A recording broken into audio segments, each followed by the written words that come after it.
Ça fait le CR. Nous avons subi maintenant pratiquement 7 années de sécheresse très dure qui ont impacté de manière très difficile et réelle le secteur, mais le secteur est résilient. Le secteur est résilient grâce à cette vision stratégique, parce que tout ce qui est développement durable s'inscrit au cœur de cette stratégie.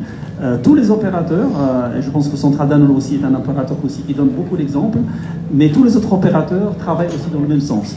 Nous sommes tous confrontés à la raréfaction des ressources. Il n'y a pas assez d'eau, il y a pratiquement dans certaines régions, il n'y a plus d'eau. Il y a aussi un accès qui est très difficile aux aliments. Donc, les efforts qui sont faits par la fédération sont sur plusieurs volets. Un volet d'abord de formation. Nous avons une lactopole au niveau de Ain Jema'a qui donne plus de 1650 jours de formation aux éleveurs sur les technicités d'élevage, mais aussi sur l'impact environnemental.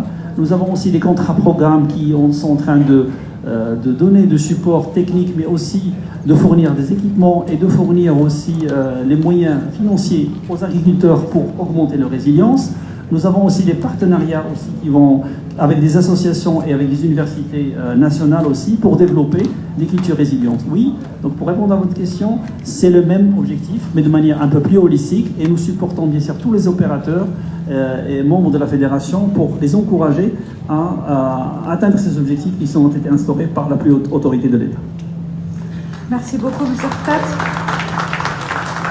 Je pense que pour démarrer, ou en tout cas bien introduire nos panels d'aujourd'hui, il était essentiel de comprendre et de rappeler l'ensemble des enjeux auxquels font face à la fois les industriels, mais aussi l'amont agricole et laitier, et qui sont, pour le répéter, le stress hydrique, les enjeux climatiques de manière générale, la résilience économique de l'éleveur.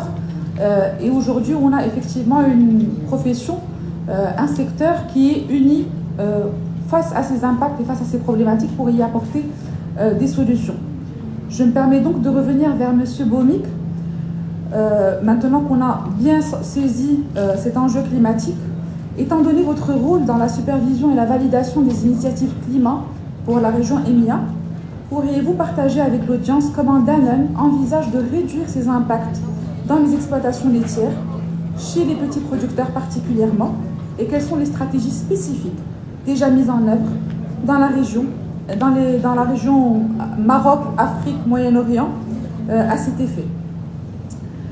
Sir, if I can come back to you now that we have understood a good grasp of the sector climate change issues, given your key role in overseeing and approving climate initiative for the EMEA region, could you share with the audience how Danone plans to reduce these impacts on smallholders of dairy farms, and what are the specific strategies that are already implemented in the region at this end?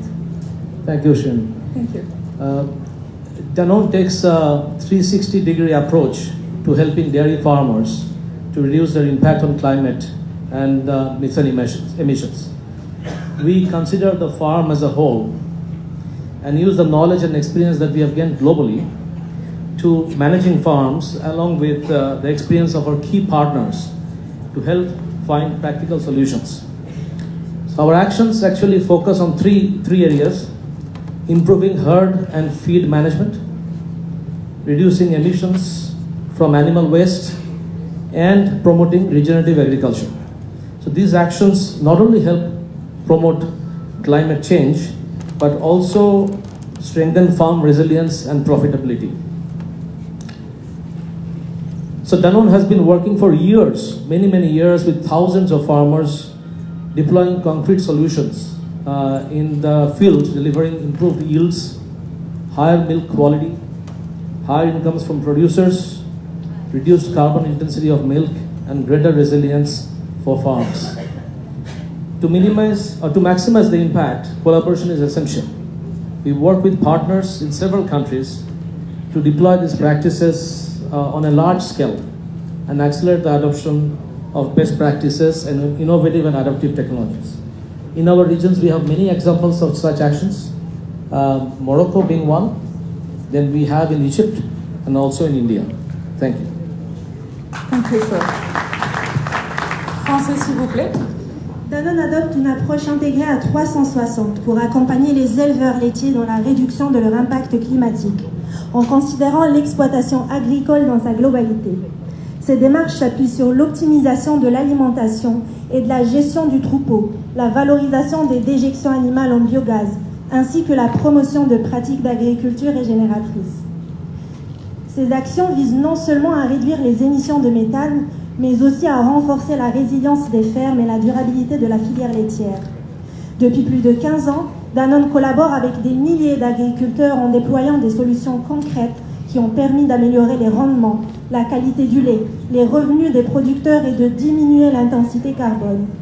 Pour amplifier cet impact, Danone s'appuie sur des partenariats internationaux afin de diffuser ces pratiques à grande échelle. Un exemple phare est celui de l'Inde, où un projet a été lancé avec 5000 éleveurs intégrant des innovations telles que l'amélioration génétique par transfert embryonnaire, le suivi digital des troupeaux et l'installation de plus de 2000 biodigesteurs soutenus par des programmes nationaux depuis plus de 10 ans. Merci beaucoup.